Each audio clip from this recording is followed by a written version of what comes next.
As a professional bike mechanic, there really is no end to the things customers ask me to explain to them. This time, I've been asked to explain how to fit tyre sealant to your brand new bike once it's been delivered by another pro mechanic. Sit back for a few minutes and I'll show you how you can install this quite quickly and easily and get out and ride your new purchase. You've just got to become the bike. Your bike has been set up in the workshop before being sent out to you, except for having the sealant fitted. And the reason for this is so that it doesn't leak in the box while it's in transit.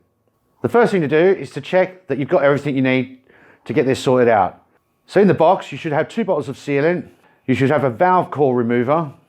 The valve core remover will come on its own, or there's a set of tyre levers and it'll be in the back of one of those.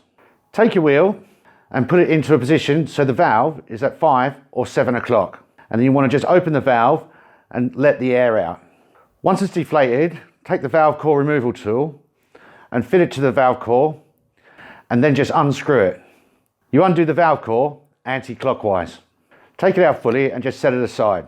Get the bottle of sealant and unscrew the cap from it and remove the seal from the top of the bottle and then refit the cap. Carefully invert the bottle of sealant and poke the nozzle into the valve stem and squirt the sealant into the tyre. You might have to squeeze it a few times, but you want to keep doing it until you get the whole bottle in there.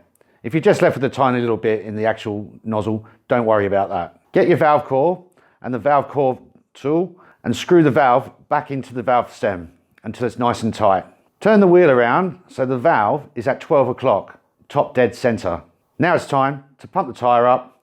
Now the tyre's pumped up, you just want to refit the dust caps, wipe any sealant spillage off, give the wheels a spin, and then you're ready to go out and get on your new purchase and have some fun.